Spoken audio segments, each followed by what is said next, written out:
O Senhor esteja convosco. Ele está no meio de nós. Proclamação do Evangelho de Jesus Cristo segundo Mateus. Glória a vós, Senhor.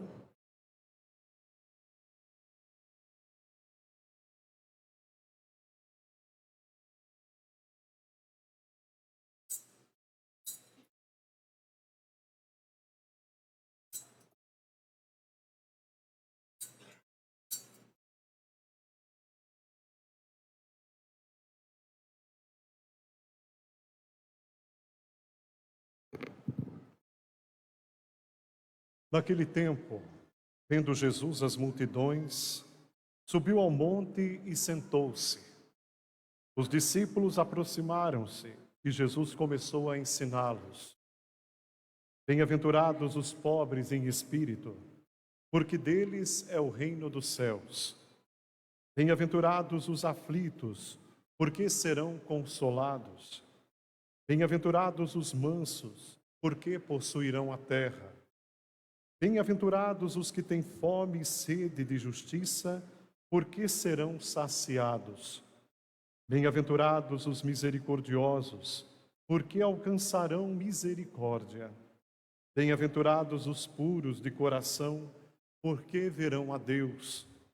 Bem-aventurados os que promovem a paz, porque serão chamados filhos de Deus. Bem-aventurados os que são perseguidos por causa da justiça, porque deles é o reino dos céus. Bem-aventurados sois vós, quando vos injuriarem e perseguirem, e mentindo disserem todo tipo de mal contra vós, por causa de mim. Alegrai-vos e exultai, porque será grande a vossa recompensa nos céus. Palavra da salvação. Glória a vós, Senhor.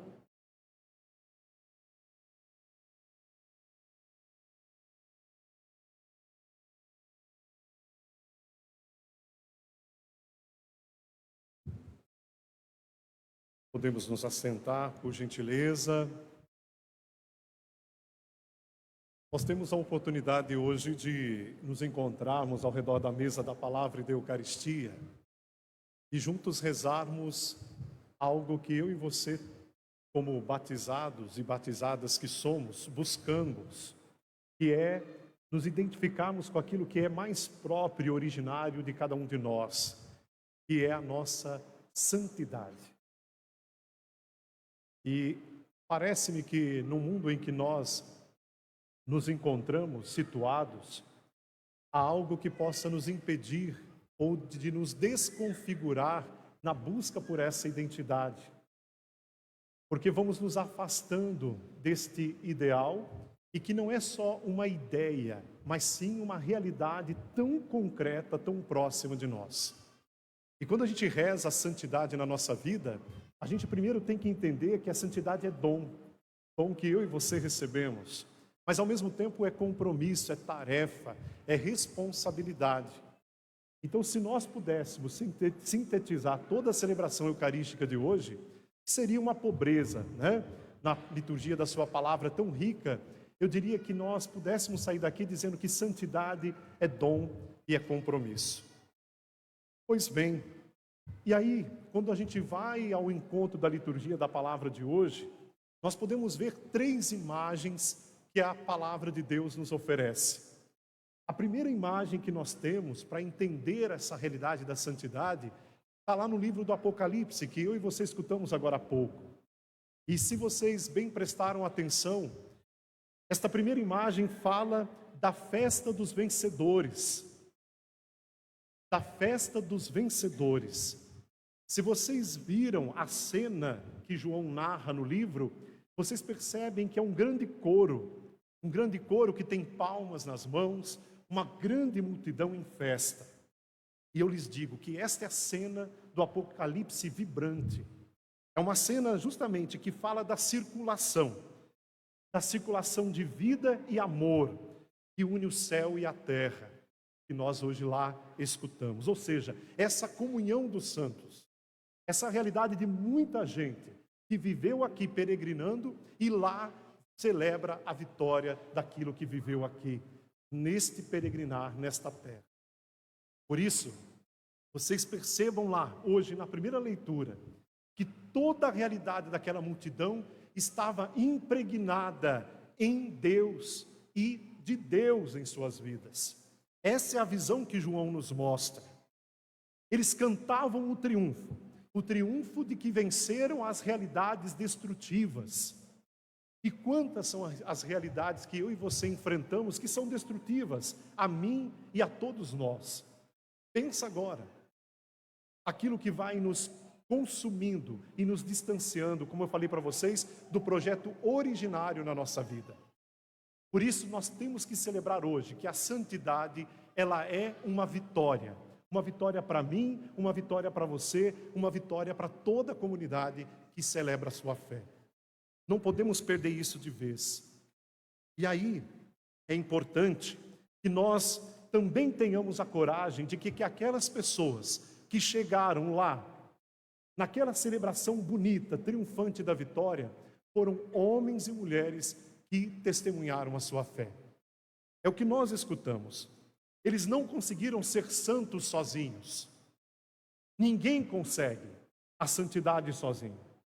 Porque a nossa santidade, a nossa vitória, ela só é possível se nós estivermos propriamente enraizados na experiência em Deus. É Ele quem nos dá a vitória. É Ele quem nos capacita para vencermos.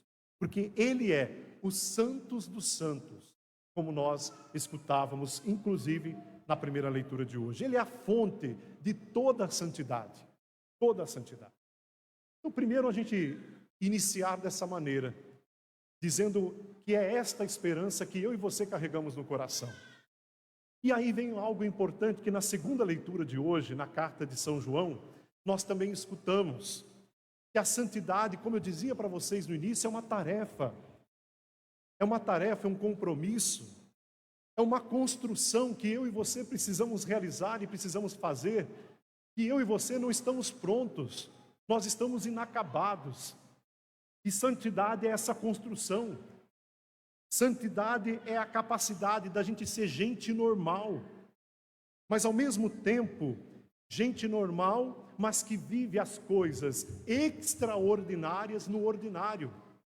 Já dizia Santa Teresinha do Menino Jesus, que nós precisamos fazer bem as coisas no nosso ordinário, no nosso dia a dia, mas de uma maneira extraordinária, diferente.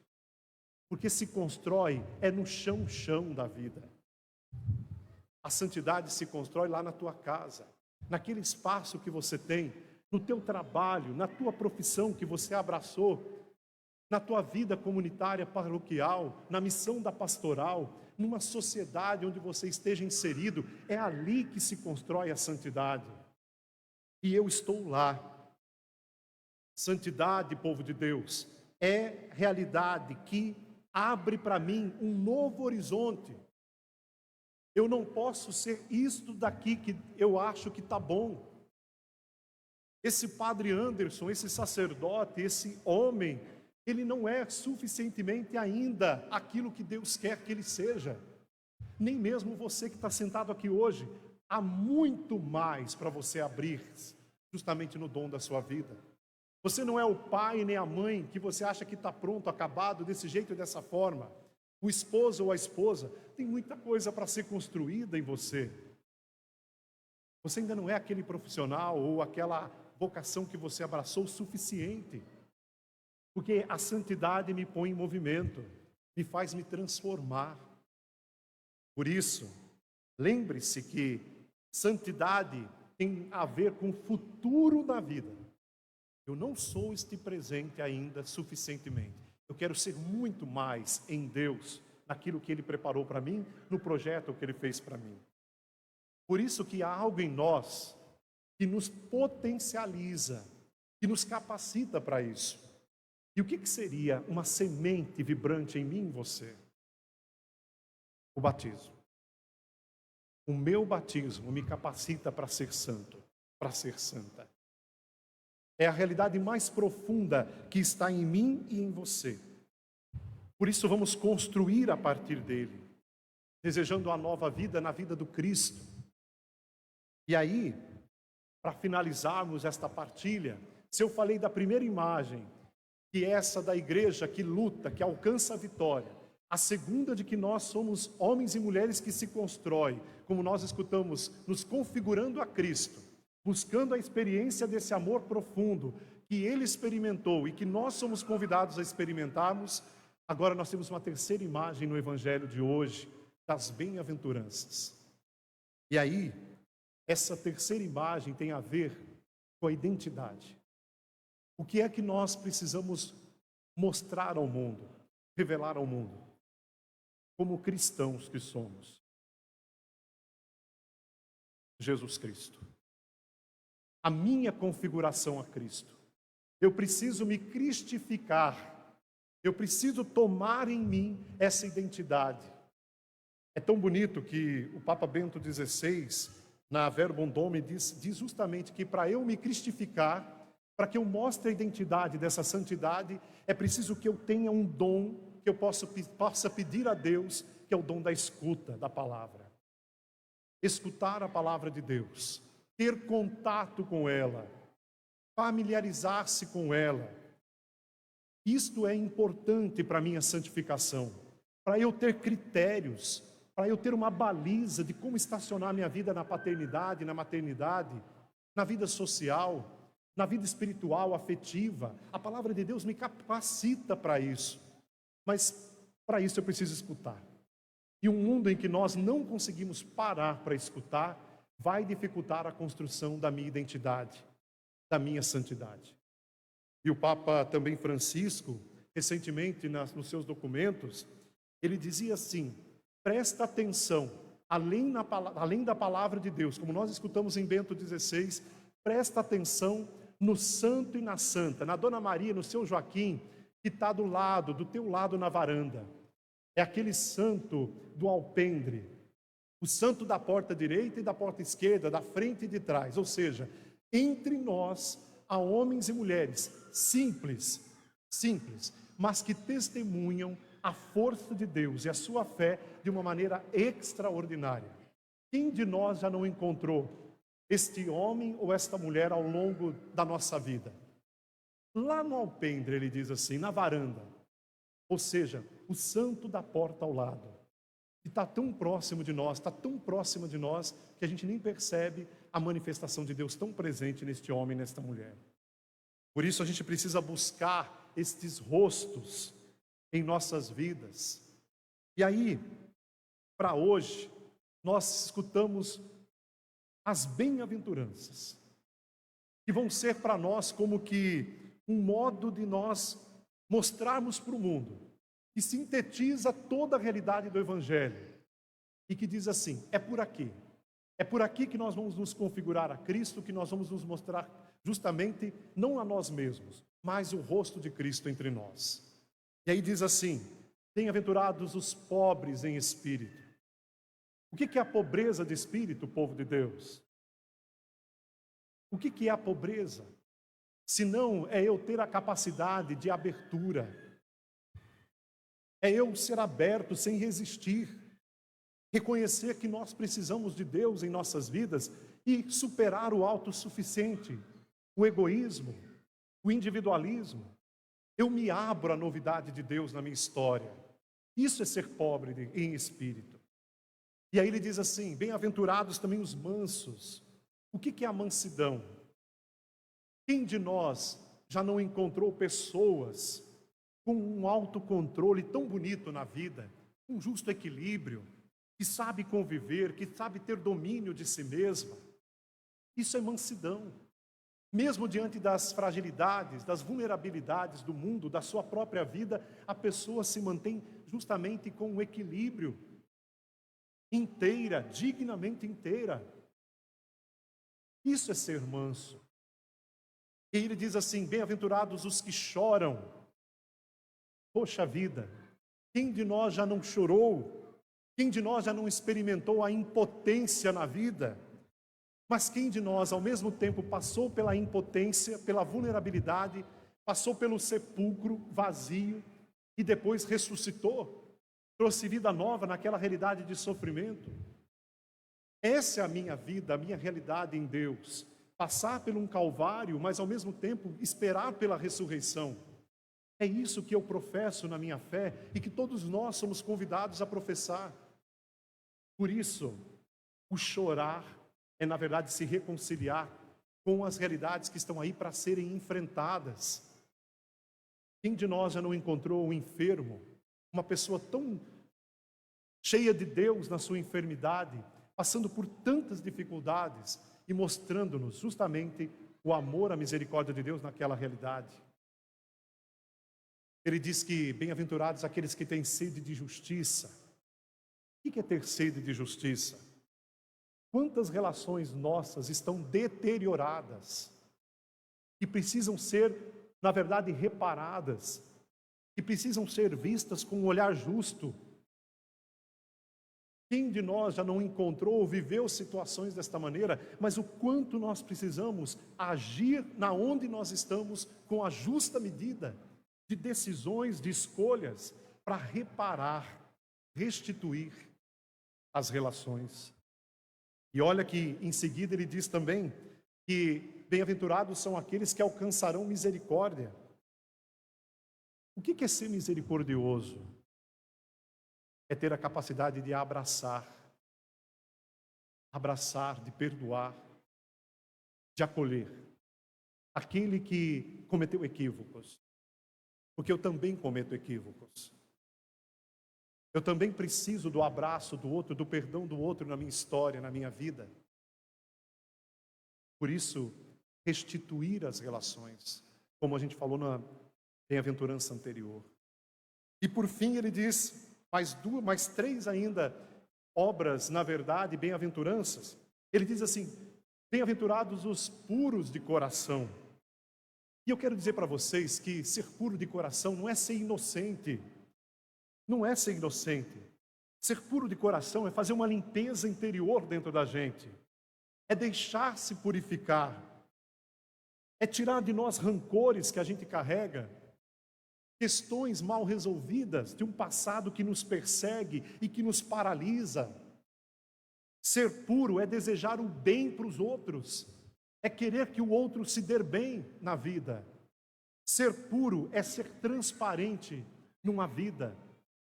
É viver de maneira unificada, sem dividir, mas unir. Isso é ser puro de coração. E ligado a isso é alguém que traz a paz. Olha, quantos conflitos a gente vive. E como é que nós saímos desses conflitos? Às vezes nós somos vingativos, julgadores, punitivos. Será que a gente sabe virar a página na nossa vida? A paz é justamente vencer essas tendências que estão dentro de nós. É a gente dar a contribuição para uma nova fase da vida, um novo ciclo da vida. Isso é transmitir a paz, virar a página, dar um novo projeto para a sua vida, para a sua história. E por fim, ele termina dizendo que bem-aventurados são os perseguidos.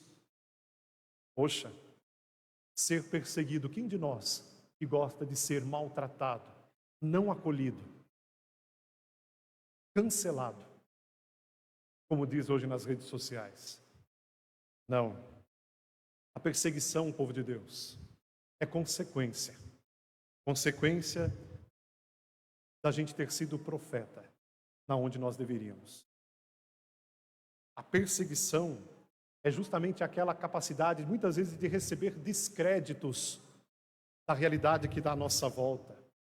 Mas, ao mesmo tempo que a gente é descreditado, a gente, na verdade, tem uma resiliência, uma resistência na alegria. Porque devíamos ter feito o que deveríamos. Porque deveríamos ter feito aquilo que deveríamos. De maneira alegre, a gente se sente ali capacitado em dizer isso.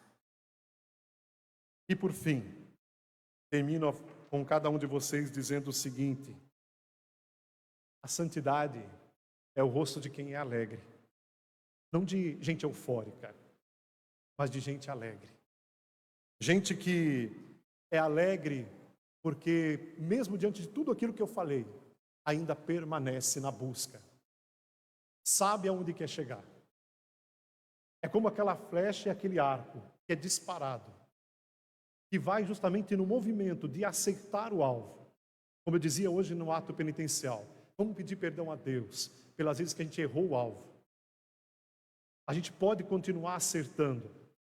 Por isso, é só levarmos justamente essa mola propulsora dentro da gente. Deus não cansa de mim. Eu é que me canso de Deus. Repito, Deus não se cansa de mim, mas eu me canso de Deus. Então vamos pedir ao Senhor este dom, o dom da santidade, mas ao mesmo tempo, também rezar hoje a busca de não desistirmos, mesmo diante das nossas imperfeições. Santidade não é ser perfeito. Santidade é ser perfectível. O que é isso? É eu ter a capacidade de errar e de recomeçar. De fazer um novo projeto, uma nova história. Acreditar que eu tenho uma boa notícia para mim e para os outros, para o mundo. Assim seja.